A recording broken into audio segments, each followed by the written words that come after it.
My name is Maddie Chaleff, and I want to thank you all for coming to this session. And I especially want to thank our speakers today. I hope that you're getting a lot in your head and that you still have saving room for some more interesting things I'd like to share. So I'm on the board of the JCC here and also a sponsor of Zionism 3.0. I was fortunate enough to go to some meetings with Zach as he was talking about this idea. Meeting with a number of different organizations in the Jewish community here in the United States. And one of the key questions that kind of came up is, this is all wonderful, this is all great, but are there real Israeli partners that we have for this? And this is why this session really spoke to me, because I want to see who is there that we are going to be partnering with, and I'm really excited to hear from each of you. So let me just briefly, you all know that there are more detailed biographies of each of our very renowned speakers, so please look them up when you have your time. And they did also want me to just mention that there'll be, of course, one more large plenary after, and we'll also be getting to hear from the Maccabees and get into the spirit of Hanukkah. But to quickly introduce the whole panel here, and you're not speaking in, I don't think you're sitting, or maybe you are actually, no, not quite, sitting in the order they were given to me, but Rabbi Shay Piron is the chairman of the Panima movement and dean and vice president of Ono Academic College, and in 2016 he was the vice chairman of the Knesset.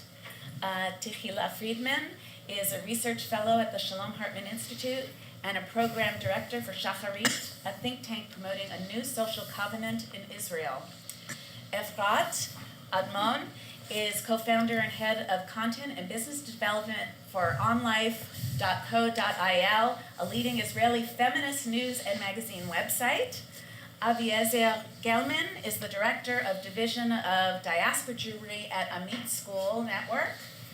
And Adiel Shapiro is Director of Training and Methodology at the Re'ut Institute and leads Re'ut's nation-state task force. Finally, moderating our panel is Bill Lipsey, co-founder, along with his wife, Amy, of the Honey Foundation for Israel. Thank you so much for joining us, and please. Okay. Thank you. It's great to be here, and wow, this sounds loud. Yeah. No? No, it's okay. You hear me okay? Not too We loud. have hundreds of people, so we need some. Yeah. So, first of all, I want to tell you, I'm especially proud to be on this panel. First of all, because I'm the only American on the panel, and it's a panel about our partners in Israel in the Z3 movement. Second, because I'm from New Jersey, and I'm sitting here in Palo Alto, California, and I feel very much that the entire theme of this exercise is Anachnu Am Echad. We are one people. And the fact that we sit here, secular Jews, we sit here, Reform Jews, we sit here, Jews who aren't sure which category they fit under, the common thread is we're all Jews. We're Jews from New Jersey, we're Jews from Israel, we're Jews from Palo Alto, we're just Jews. And so I feel especially blessed to be part of this group. Maggie? Maddie. Maddie was nice enough to say something that's very important to me, and that is that we started the Honey Foundation, my wife and I, Amy, and I want to tell a few seconds about the Honey Foundation, because I actually think it's relevant to our discussion, and it says a lot about why I am part of this exercise. So we lived in Israel 9 years ago to experience what it might be like to be part of the state and to see if we could. And I'll say it was an extraordinary experience. It changed our lives in many, many ways, not the least of which are the people and the relationships we were privileged to walk away from. But I'll say the big walk away for me was the learning that Israel's the only democratic state where Jews reside, where there is no profession called community rabbi. We experienced it firsthand. We're active, involved members of.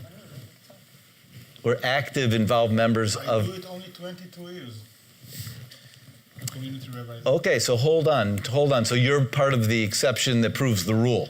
So we can engage in that conversation, but I'll say, when I walked into the conservative shul in Kfar Saba, where there was no rabbi, it was a place that had come together because of the friends who made Aliyah 35 years ago, created a chavura, a group of friends, wanted to pray together, wanted to be together, wanted to support each other, the way all Jewish communities do. And the new people walk in, it's very, very difficult, no matter how nice. It's very, very difficult, mainly because there is nobody whose job it is to make sure that we're taken care of. There's nobody who's every day worrying, are the Lipseys being absorbed into the Jewish community? And I'll say it's a very different experience than one has anywhere else in anywhere in the diaspora as a Jew. I wanted to mention a couple of other things that I think are crucial. I want to borrow something from Rabbi Jonathan Sachs, who spoke to us this morning. So one of the roles of the Honey Foundation is to support community rabbis and spiritual leaders to help it become a normal profession in Israel. And Rabbi Sachs gives a drush that's relevant to the parsha we just finished, Miketz, last week, about Joseph, and why Joseph was the quintessential leader because of the three characteristics that he had. So the first was that he was a dreamer, right? So I'll say my father always had this. By the way, my father was the Honey in Honey Foundation. Happy to tell the story another time. But my father used to say, dream big, because dreaming incrementally never accomplishes anything. The only way to actually accomplish something is to imagine a great future. And if you imagine it, like Herzl said, if you dream it, it will become it. The second trait that Joseph had, that Rabbi Sachs reminds us of, is that Joseph was actually, he understood other people's dreams. He saw that those dreams were important and actually told a story. So as a leader, each of you who are engaging in the life of your communities are engaging in the dreams of those people.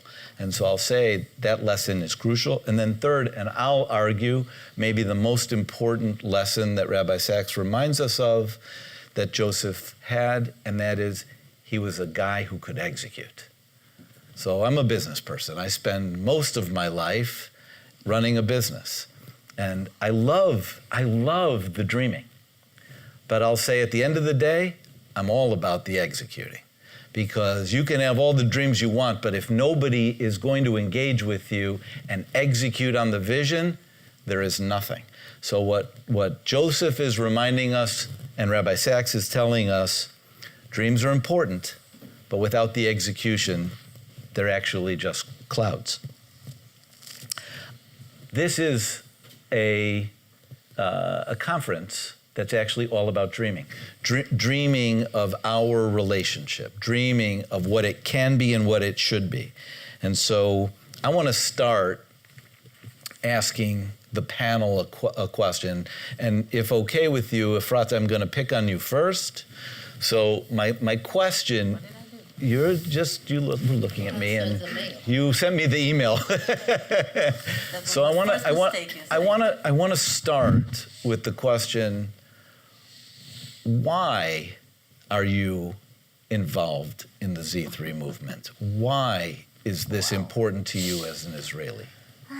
I'll start by saying that 4 years ago, I wouldn't. If you have met me 4 years ago, you wouldn't have imagined that I would sit here. 4 years ago, I live in Herzliya. I'm very secular.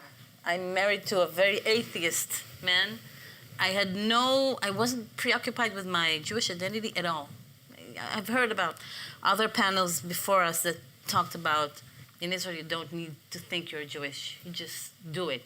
I even didn't think about it. I wasn't Jewish. I was a woman, a feminist, a journalist, a mother. Judaism wasn't a part of my life until 4 years ago when I was invited to a delegation of Gesher. Have you heard about Gesher? No. Gesher is an organization, an Israeli organization, that its goal is to unite all the separate entities into Jewish people, like Haredim, Kippa Sruga. Ultra-secular. Kippa Sruga, modern Orthodox. Modern Orthodox and secular. We were a group of 15 or 16 journalists. We had some 6 months of seminar, and then we came to the States for a week, and we met a lot of journalists and people from all kinds of organizations. And that was the first time that I had to deal with my Jewish identity and realize that I had one. Because I didn't really, we celebrate the holidays. Hanukkah is a very great holiday. We have Chanukah. We like it very much. We like the songs. But I really, I didn't identify myself as Jewish until that delegation when I wrote you in my email that was probably the first time that I saw that I could be Jewish, because I saw how the American Jews practice their Judaism, how they embrace it, how there's no restrictions attached to it. And that was the first time that I realized that I could also come back to Israel and start doing it myself. That's what 4 years ago, and since then I was involved in all sorts of activities in Israel with Gesher organization. It's not that I became more religious.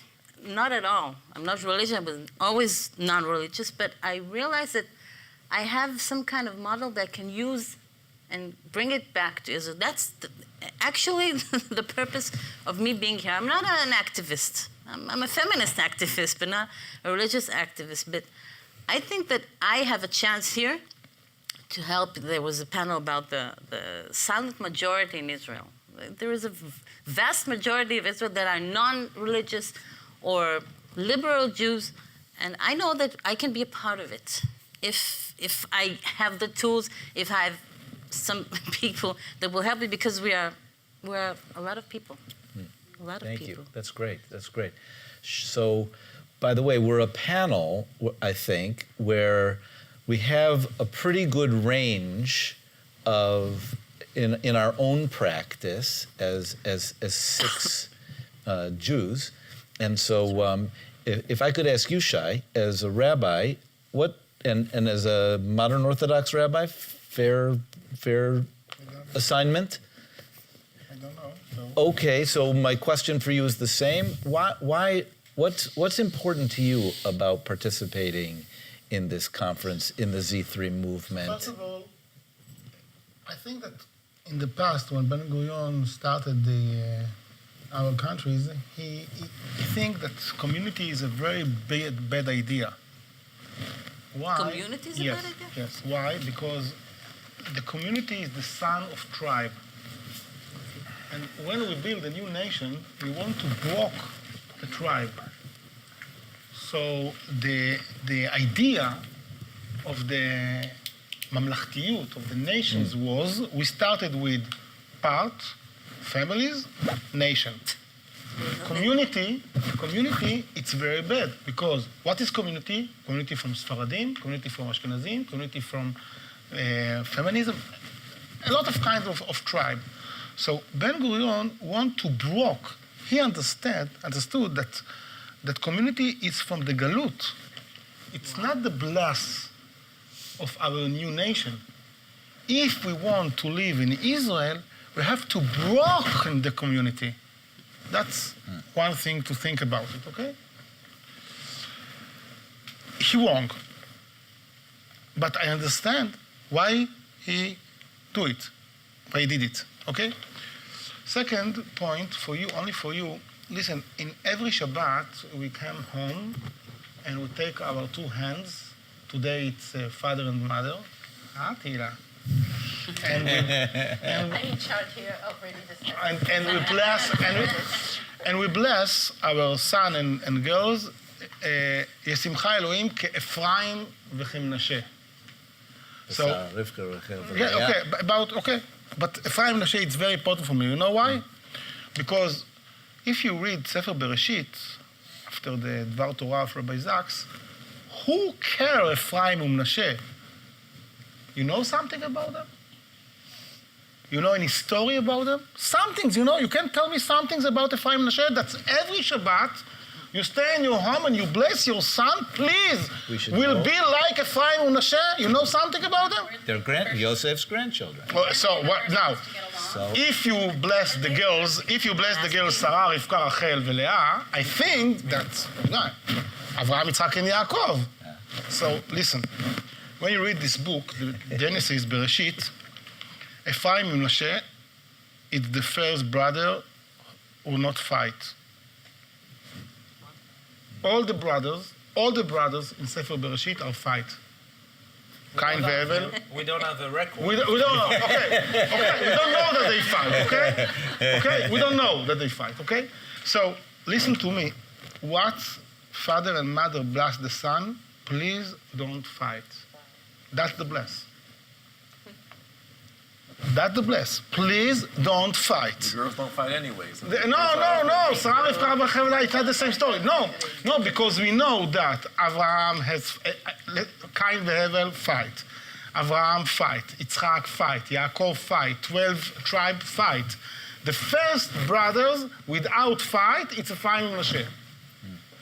So what the message? I'm here. Message to the girls. No, I think that it's a wonderful message that if you want to learn something, go to the mothers. But I think that I'm here because I think that it's time to think about Ephraim and Manasseh. We all the time take the model of Avraham, Yitzhak, and Yaakov. We all the time think who is Ishmael and who is Yitzhak in our generation. Who is Yosef? And the bless is to sit together. I'm here because the rabbi of Ephraim and Manasseh. That's the second point. Beautiful. The third point, in 1948, I told it in the, I forget what days today, when I so it's my third panel. 15 hours. So. Yeah. No, you. I'm more. You. I'm This from is the Los panel Angeles. of the jet lag. So, in 1948, two famous people, David Ben-Gurion and Menachem Begin, have two options: brotherhood or values. Ben-Gurion say to the Palmach goodbye because brotherhood is more important than value. Begin say to the Etzel and Lehi goodbye because brotherhood is more important than value. It was an amazing moment that two guides from the other side of the bridge, two guides said, listen to us, brothers, it's more important from ideas. Unfortunately, today, the leaders think that values is more important than brothers. And I'm here because I want to be the son of Ben-Gurion and Begin both together to say that brotherhood important than values, or brotherhood is the values. And that's the story about Ephraim and Manasseh. Brotherhood, it's the values. Beautiful. Okay, Tehila. What about you? Every Shabbat I bless my kids. I never thought of why the Ephraim and Manasseh. So thank you. It's really. Can I also say, I want to offer this since we're such a small group. I think all of us should be thinking about this question, right? We all were charged in the main session of what are we going to walk away with, and what are we going to do? What's our action? So we should all be asking ourselves this question: why are we here? Why are we engaging in this? Yeah, because Gidi called us. So when you first asked me, my answer was kacha. Because there are questions that the answer is because. You know, when Hasidim we say, Ashrei Ha'am, שככה לא. ככה לא. No, it's like I'm Jewish, like I'm a woman, like it's so basic. It's the total opposite. Like I can't think of something more basic to me. It's not like glasses that I'm putting on my eyes. Those are my eyes. So for me, like being engaged in it was kind of kacha. But to be sincere, most Israelis do not see it that way. Most Israelis, I feel my friends are like, there are people who are very interested in, my activist friends, there are people who are very interested in social questions within Israel. And then they couldn't care less about diaspora Jewry and relationship. And there are people who are very interested in questions of state and religion, and then they are interested. But most of them wouldn't be so interested in questions of poverty and social gaps. And the people who are interested in both, I think I know them all personally because are so small. Yes. So, but that was true up to a year and a half ago. I think the crisis around the Kotel also create opportunity because the issue become more central, and things are happening in Israel around it. I'll give 3 examples. I'm going to talk about it later again, so I apologize. I'm part of the closing panel. But 3 examples. First, every Yom Ha'atzmaut we have the central ceremony is lighting 12 masuot. How do you say masu'ah? Torches. Torches? Torches, like to torch? וגם מסורת. Really? Torches? Oh, that's something I should remember, I think. זה טוב בשבילך. Okay, yeah, that's what I said. So 12 torches. And in the last year, when we celebrate 70 years for Israel, they added another one for diaspora Jewry. The torture of diaspora Jewry. It never happened before. One example. Last week, there was a parade in Jerusalem under the title Yes We Care, called the Diaspora Parade. And it was kind of, like you have in the Fifth Avenue, so we're going to do in Jerusalem. Again, first time ever. And there was a series of articles in Makor Rishon, which is a modern Orthodox newspaper. They wouldn't call themselves the modern Orthodox newspaper, and focusing on diaspora, on American Jewry. Series of 23 articles interviewing leaders, giving weekly article. Now, all those 3 things never happened before, and I think it shows something. It shows something. Now, when I started my journey, and I'm going to finish with that story, my first real job was working with Natan Sharansky. He was Minister for Diaspora Affairs, and I came, first place I think I came to write him. They were looking for someone who can write his articles, and I ended up being his advisor. I was dealing with anti-Semitism. Anyhow, I was the only Sabra in the staff. All the rest were either Russian speakers or Anglos. And they all treat me as, I was like the native, the Israeli. It was horrible. I was so humiliated that I read War and Peace, Peace and War, cover to cover, just to show that I'm not, Anyhow, so I remember one time we wanted to have a conference in Europe, and I said, well, let's have it in England. That's the biggest Jewish community in Europe. And then Nathan looked at me and said, I cannot understand how Israeli with 2nd degree from university can say such stupid things. And I was like, why? And he said, because France Jewish community is 3 times as big as the English community. And I was like, okay. So, but it come to show how little I knew. We know very little. So that was almost, I think it's 18 years ago. And it's not like my kids know more, but I think we have way to go, okay, in terms of education, but I think they care more, or would care more. And caring would be the first and I think most important step. Thank you. So, Adiel and Avi, I want to change the nature of the question a little bit. So, I spend a lot of time in vacation in Colorado. And one of the things that I learned, and I'm a big hiker, and one of the things that I've learned is, so you walk in Colorado frequently through groves of aspen trees. And aspen trees in the grove share the root system.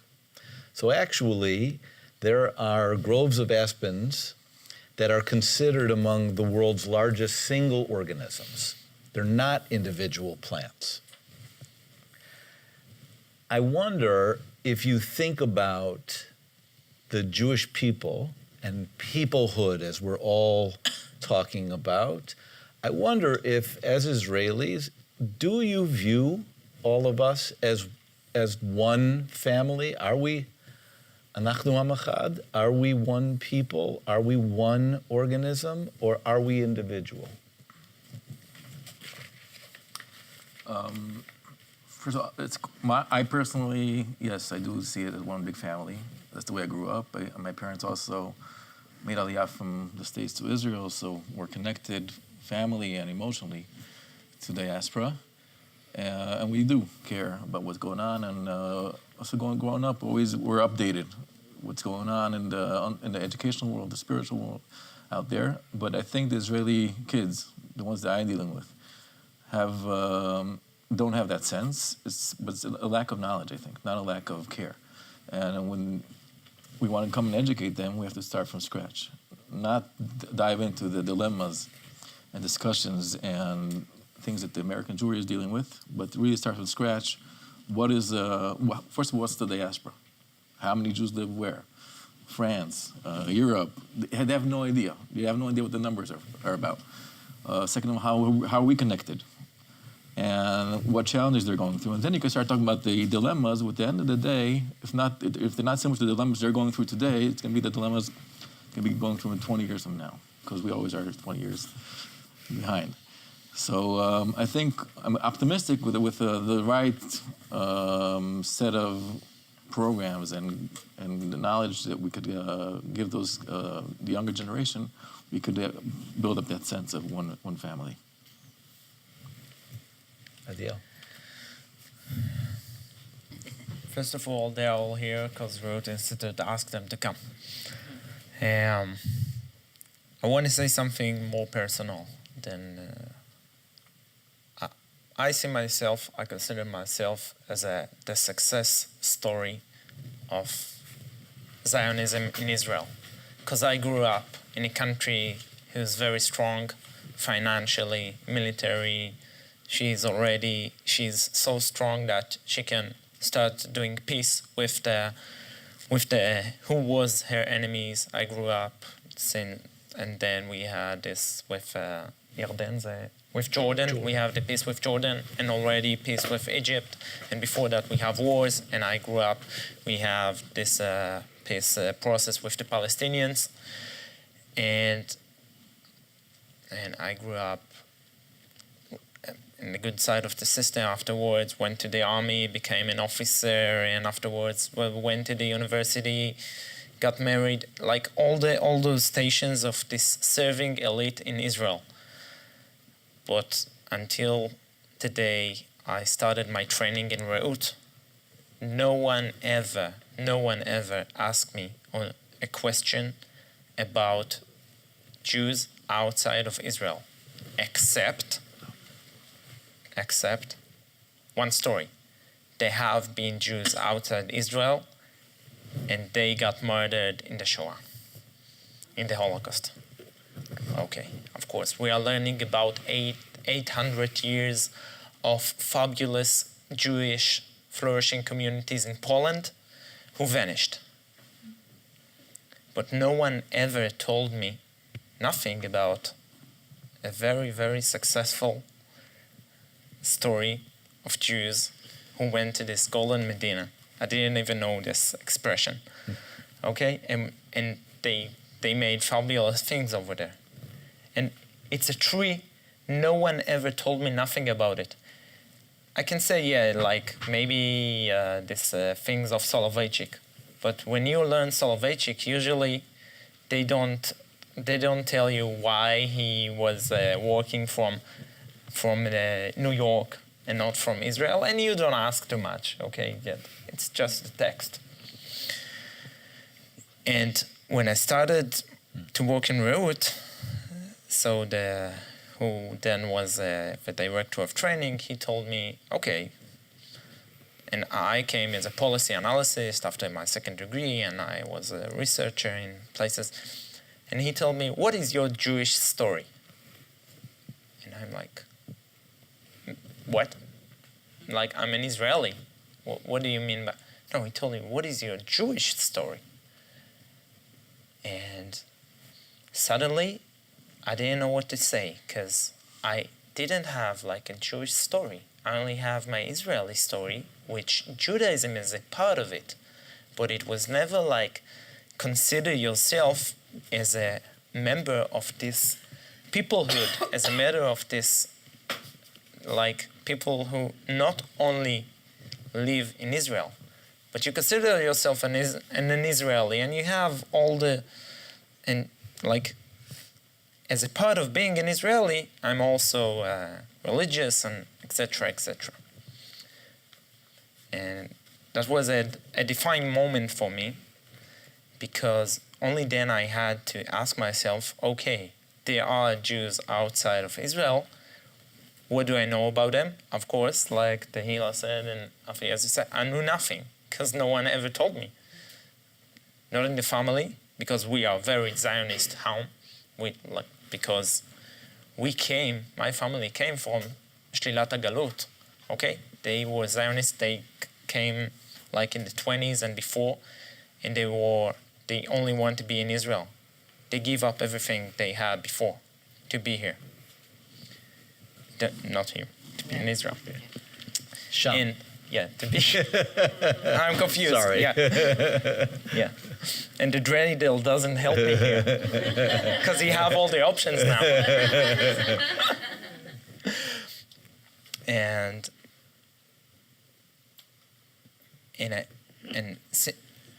I think... It's a nice picture, you know? What? It's a nice picture. You paint now a nice picture, because in our school, in the religious school, they said us that they are the son of lost. They said that they wrong. They said us, our teachers, our rabbis, let's do it truly and really. They say that the Rabbi Soloveitchik is not like Rabbi Kook. Rabbi Kook was the big rabbi, and Rabbi Soloveitchik is the American rabbis, etc., etc. It's not was the word, but the feeling was, they give us to feel that they are wrong, they must be in Israel. It's tragedy that they sit in New Jersey or Paris, and we pray every day that They'll Ribono Shel get Olam religion. open their head, and they come back to Israel. That's the truth. We never talk about them because they're wrong. And in the other side, when the rabbis stand near us, they open Rabbi Moshe Feinstein in Igrot Moshe, and they open Dvar Torah from Lubavitcher. So it's conflict.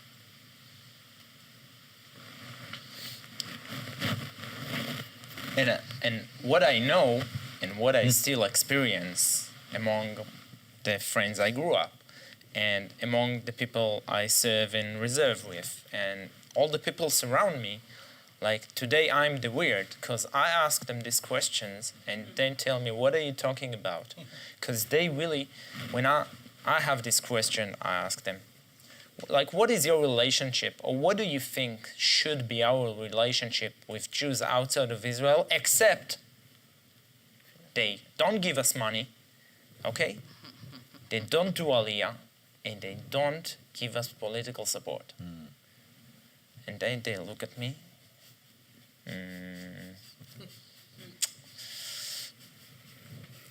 Okay, that's how they feel. And these are the success stories of Israel. Okay, they care about social justice. They care about Israel. They care about all the liberal values you can think of. But no one ever let them the experience to think about those questions.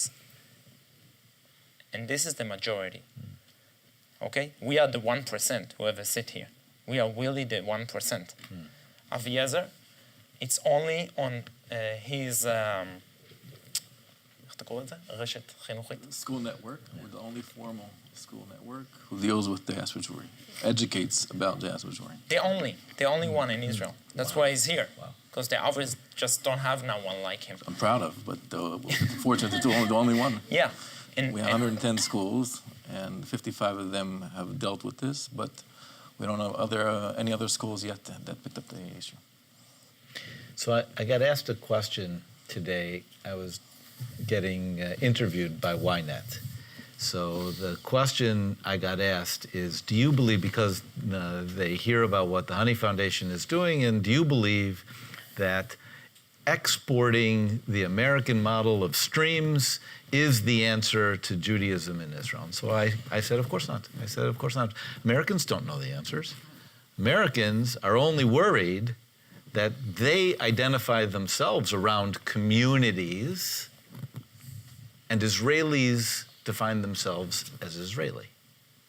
So what my question for you, so let's start again. So Efrat, if you could begin.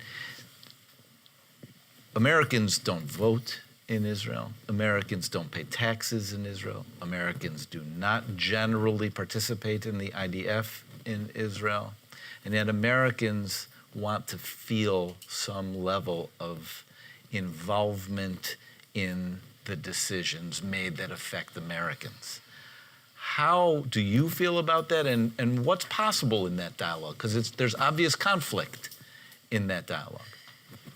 First of all, I think that I'm the extremist in this panel because, as I said before, I relate more easily to you than probably most of the Jewish people in Israel because I feel that you actually look at Judaism as I do. As a culture, as a history, as a way of life which is actually I can... I'm representing all of America. I know they're different. I understand. And I see you as I wrote you in as an ally for helping me, sorry for being egoistic, helping me changing things that I can't do alone in Israel. I'm not able to do it, many people have tried in the political situation. So I value, not only I value your opinion, I think that we, the secular, the non-religious, I can say left, migzar, sector in Israel, we actually need you. We need you to help us change things in order that Israel can be more supportive of your way of being Jewish. Part of that, issues about security, and then there Palestinian-Israel conflict. We have more opinions in Israel. If you start, getting involved, actually, I think you should. This is something I said when there was the first panel in the tent. And I'm sorry of being, I will try not to be blunt, but I'm not, actually, in my real life. I think that we're all very nice. We're trying to do things very peacefully, and somebody said on stage, we can embrace. Sometimes you have to be a bit angry and aggressive and assertive in order to be heard. If you want to change people in Israel, change the way we think, I think that I'm talking about you because we shout all the time, you don't have to join the shouting, but you have to be, I think you have to be more assertive in order to be heard. Shay, could you speak on this? What? Can. I have a wonderful story for you because you started with this point. 15 years ago, when we established our organization, they sent me to the United States, to America, to learn about communities. I know maybe 2 or 3 words in English. And they sent me to Rabbi Effie Buchwald. He's a rabbi, make a Shabbat across America, something like this. And I came here to New York to learn some things about communities. And they took me a lot of schools, a lot of shuls, conservatives, BJs, and a lot of shuls all over New York. It was amazing. Today, listen to me, we have more than 500 communities rabbis in Israel. And it starts with a little tour like the tour of Gesher with her. So I think that the first point is when we in Israel know that we have what to learn from you, we can do something together. So the first step is that the Israeli have something to teach the Jews in the diaspora, even they must know that they have what to learn from the Jews in the diaspora. That is relationships. Mm-hmm. So that's the first point. Communities is only one example. Let me say something. Tehila, she said to me, her brother is the chairman of the Chevra leMatnasim, the community center in Israel. You know, maybe you haven't one community center like this community center in Israel. No, yes. בכזה מבנים? Not like this. על מה את מדברת? נו, מה זה דומה? יש פה פחות יהודים מאשר במתנ"ס בקריית מלאכי, ותראי איך זה They're נראה. smaller, they're nothing this grand, yeah. זה בכלל לא מתקרב בכלל. We have other activities in. No, so we have what to teach together. Okay, that's one point. Second point, I want to say you some things. Don't help her to fight me. Listen to me. What you say? Why would I fight No, you specifically and me specifically. I say you say. Listen to me. I listen to you. What I'm here, okay? You say I need you to help me to do some things with who? To change what? What? Where? With who? The pressure on the parties, the political parties. So do it with me. Why? Okay. So we don't need you. The cafe will be fine. Okay. It's very. Listen to. Why do you object to them getting involved? What? I'm curious. Why No, do you it's object? not what he's saying. He said get involved, but not for a reason. No, There's yes. support for them to be involved. But I need him because you need them and I need them and you need me and I need you. So it's not we need the Jews in the diaspora. They are liberal. They are, you know. When I was Minister of Education. By the way, we're not also liberal. No. Listen. I have a wonderful stories for you. I don't know why all the people here say that I was an informer in academic honor. I won 1 year, but I was few years Minister of Education in Israel. And when I was the Minister of Education in Israel, we have terrible problems. The problem is that the government gave more than $25 million every year to both young people from the diaspora to Israel, like Taglit, something like this. Now, listen to me. 85% from this budget go to ultra-Orthodox students. We're coming anyhow. In Yeshiva Tmir, in Jerusalem, we have every year 3,000 students who came from United States, and the government pay for them $50,000 each one. So I was the minister and I said, it's okay, but if you want my budget, you have to visit in 5 places in Israel. Like, for example, Supreme Court, like Yad Vashem, like. I give you 10 places, and you chose 5 places that every student who can, because it makes sense. You came to Israel, you stay all the years in Mea Shearim, you never go out. So if I give my budget, please go. So the ultra-Orthodox said, nothing. All right. So after a few months, the Rosh Yeshiva of Mir sent MK Moshe Gafni to me, and he said me, the Rosh Yeshiva of Mir want to meet you. I said, wonderful, I come to him.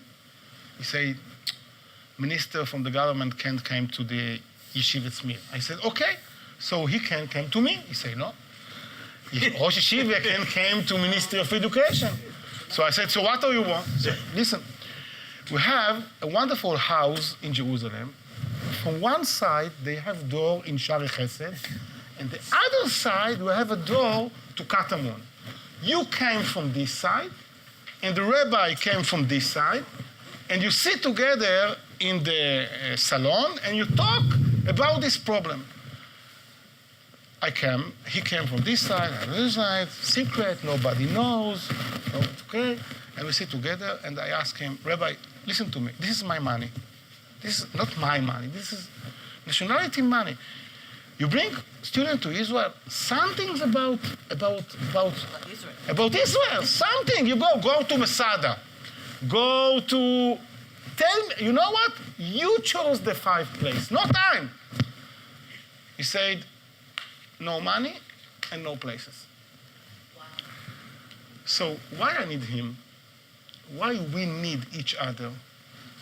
We need not him. We need the ultra-Orthodox in the United States. Because when I visit in B&H, in the store in the in Manhattan, and I see all the Hasidim who can wake up at morning and go to work, and they have a salary. We need them because it's another model of relationship between religions and countries and government. Tehila? Oh, yeah, go ahead.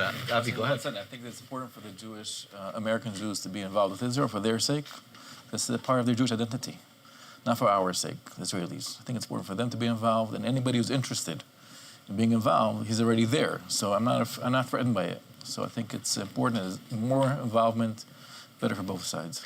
Yes, I totally agree with that, but I'll just say, as the only American on the panel, that I would also say, like you experienced in the Gesher program, Efrat, it's critical, if we're going to have a real relationship, that you be involved with me too. That Israelis actually embrace that being involved, I mean that in the truest sense of the word, being involved in our Jewish life is a critical element. If it's just me coming on Taglit, if it's just me sending money, if it's just me... If we send students to Poland, to the Holocaust. Yeah, yes. Like I said. Yes, exactly. Yes. So I get that. The people who are generally involved are the ones who come and do that. So I want to open it up. Are there people who have questions? Yeah. I have a question. I just want to talk about one other thing. There is a Masorti conservative rabbi named Rabbi Gordon Tucker in Westchester. And he gave a speech about how Americans, and especially myself, I grew up in New Jersey. I grew up in the 60s and the 70s, and life was all about the shadow of the Shoah. And my Jewish education was all about never again. Never again. That was the focus of what I learned as a child in Hebrew school. I grew up and I my identity, I'm talking to Efrat right now, was really very much about being Jewish. Because here I am in a Christian country. So I felt very, very Jewish. The incredible pride of Israel's existence is part of who I am, part of how I was raised. Pride and love of Israel. It was, what? Question. The question is, It's my wife, so I have to be gentle. the question is this.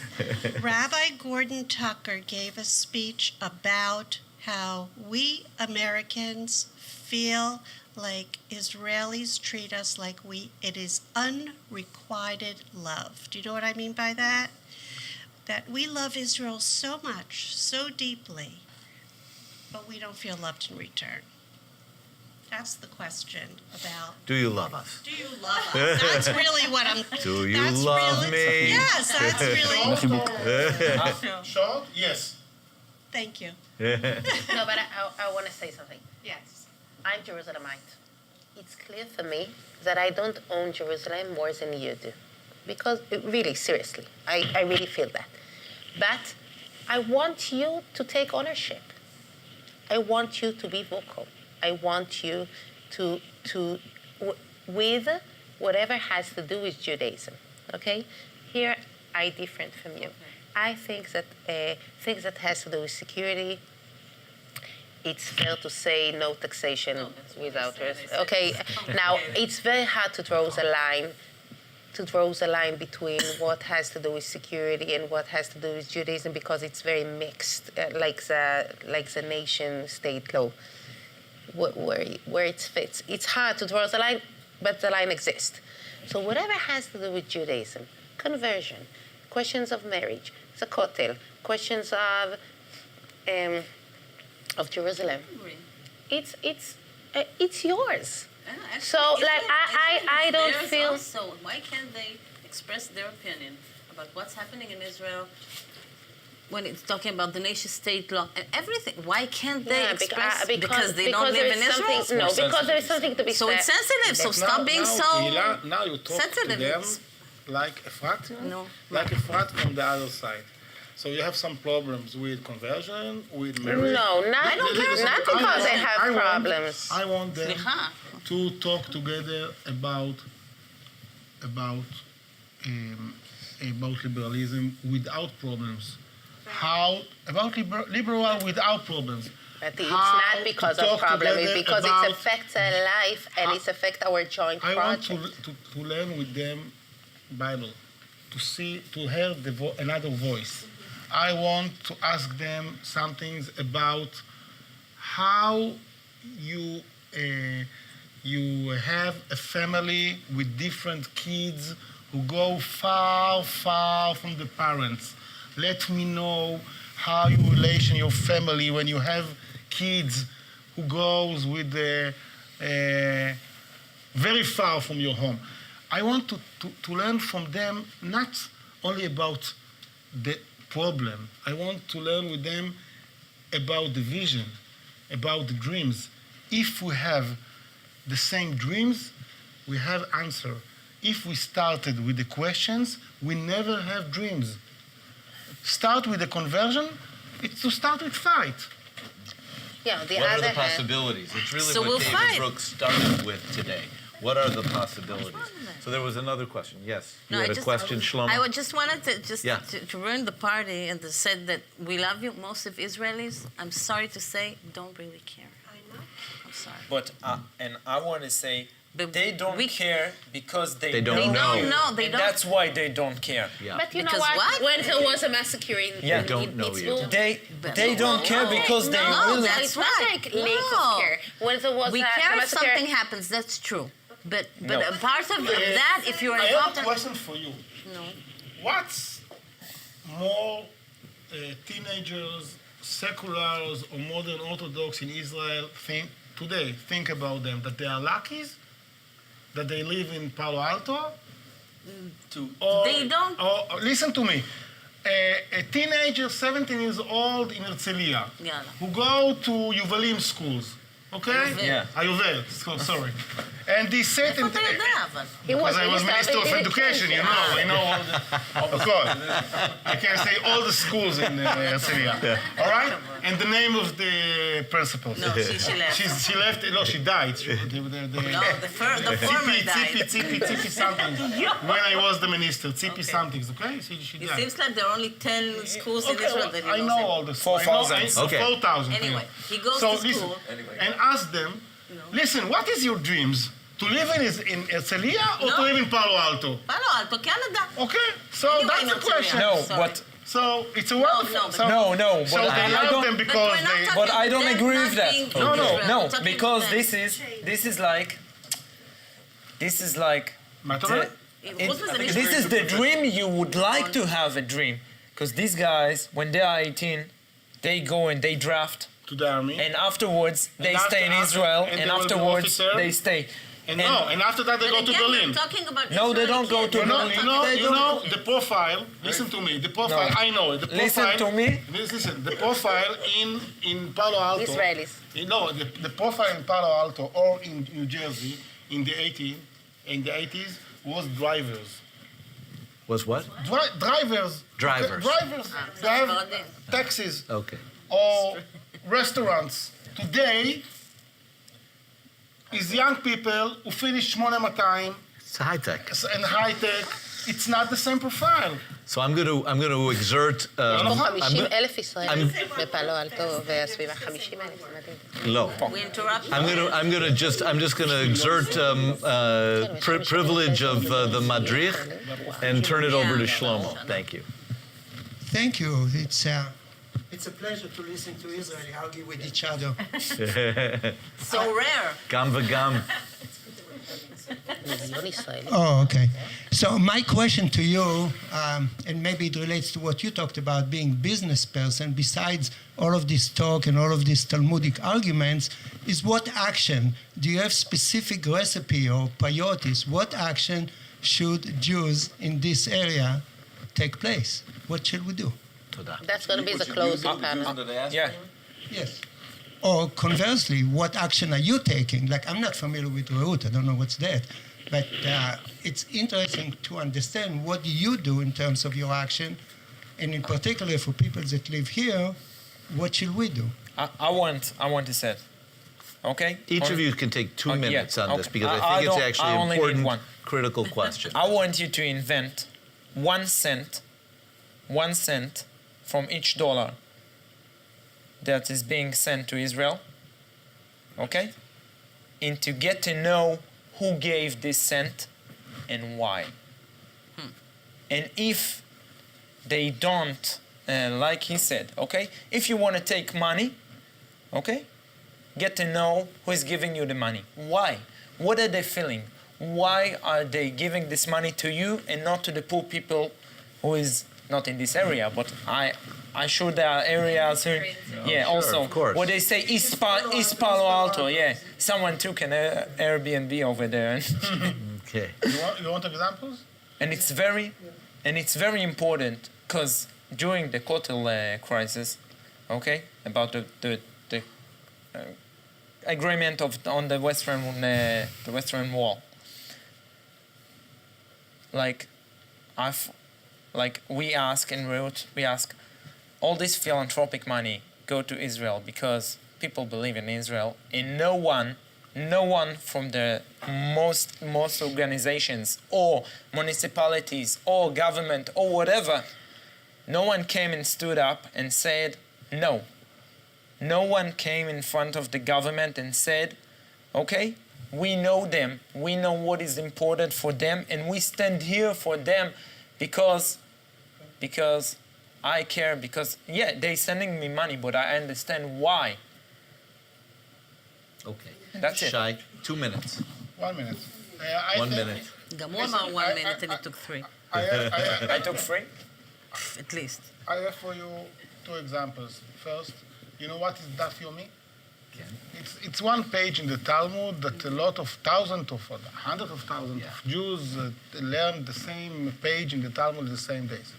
I think that if the Jews from the diaspora and from Israel take 10 parts, 5 from Israeli writer and 5 from American writer, and every student in the world, every year, learn the same 10 apart. 5 for people, women and people, secular, Orthodox, Reforms, Conservative, from America, and it go to the matriculation that you have to know 5 texts when you finish the school in Israel. 5 texts for famous people from the diaspora. Very simple. Very simple. I send you song from Bialik and Judah Amichai, and you send me something from Rabbi, etc., or famous woman, or some writers, or Elie Wiesel. Who care, okay? But every year, another 10 texts. One example, 2 examples. Every student in Israel have a brother in the diaspora, and they talk in WhatsApp, in the email, 1 time every week, not more. Small one, you know what? How do you call, איך קוראים למשחק הזה עכשיו שכל הילדים משחקים? Fortnite. You know what? It's Fortnite. It's a wonderful game. Play Fortnite with the members from the diaspora. 2, 3. The philanthrope must say that every 10 people who came from the diaspora to visit in Israel, the Israel government sent 5 to visit in the diaspora. Okay? It's a lot of examples. Okay. Avi? So I'll try to do this in 2 minutes. We launched a curriculum last year, which we started out with, again, trying to dive into the serious things we're talking about, but then we realized we have to start from scratch, as I said before, and we want to get our kids involved emotionally and then connect on a family basis with Jews in the diaspora. So what we did, we developed a game, actual game, floor game, a huge game. It's like 13 feet on 13 feet, 4 על 4 meter. And we tried doing it through teachers, but they're so busy, teachers, so we took the leadership of the students. And within 2 weeks, 55 schools played this game, all played this game. And the game was about diaspora. And on the platform of the game, the floor game, you could actually add many dimensions and many tasks for the kids to know and to get to know about the diaspora. But it also starts from their story. Because the first task is where I came from, where my grandparents came from. So on the map, which is on the floor, they figure it out. Then the connection between the other kids in the room, where their grandparents came from. Who has a cousin abroad? Then they have to stand on the continent where the cousin is. And all of a sudden, it's my story, just as the story of the Jews in the United States. Then you dive into a little bit more sophisticated issues and things that you guys are dealing with. And it's doable. I mean, the results were that after the Pittsburgh massacre, they asked schools to send signs. And without sending anything out, Amit schools were like the top list. Like most of the schools that sent it the first day were Amit schools, and I think it was a result of what we did with them last year. But again, on your side, I think what Rav Shay is saying and others, which is the higher level, after they get to know the diaspora, is trying to do things that bond each other. So we have to invest in it. We have to have the kids here invest in it, the communities invest in it. Not only in money, but mainly time and connecting, face-to-face, personal connections. Tehila.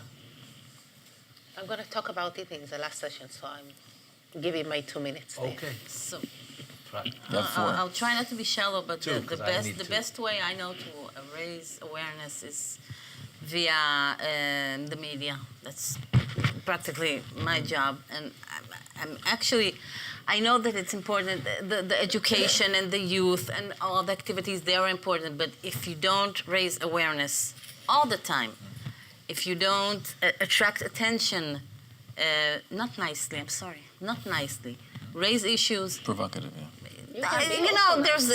It's a scala. You can be not in the middle, but we have to talk about it, and because people in Israel don't really know why is it important, why should they care, because they have more burning issues. If you turn it into a burning issue or an issue that is usually is common and known and interests people will start dealing with it daily, because now they deal with 2 months, once a month there's something about it. Not enough to make a change, to make a social change. Okay. So I want to thank the panel. I want to end this with, I'm going to share something because I actually believe the real gift that all of us got, all of us, not just Israelis, not just Americans, all of us as Jews got was the gift of Torah and the lessons we've learned as a people, regardless of how we observe those lessons. So this is also Rabbi Sachs that I learned from. It's a piece of Talmud that talks about the debate between Rav and Shmuel. And the debate goes, if we don't have a shamash, the candle that we light the Hanukkah with, can we take another one of the candles and light the rest of the candles? Okay, Rav says no. Shmuel says yes. And it's remarkable, if only because almost always when those two guys were arguing, we side with Rav. In this case, the Talmud sides with Shmuel.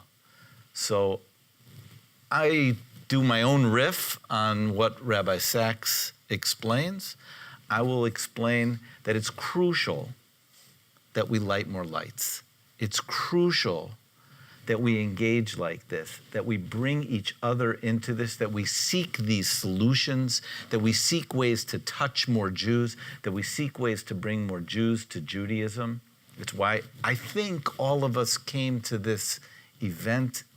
It's why I think this is sort of the perfect event for Hanukkah. And so I want to say thank you all very much for participating. Thank you.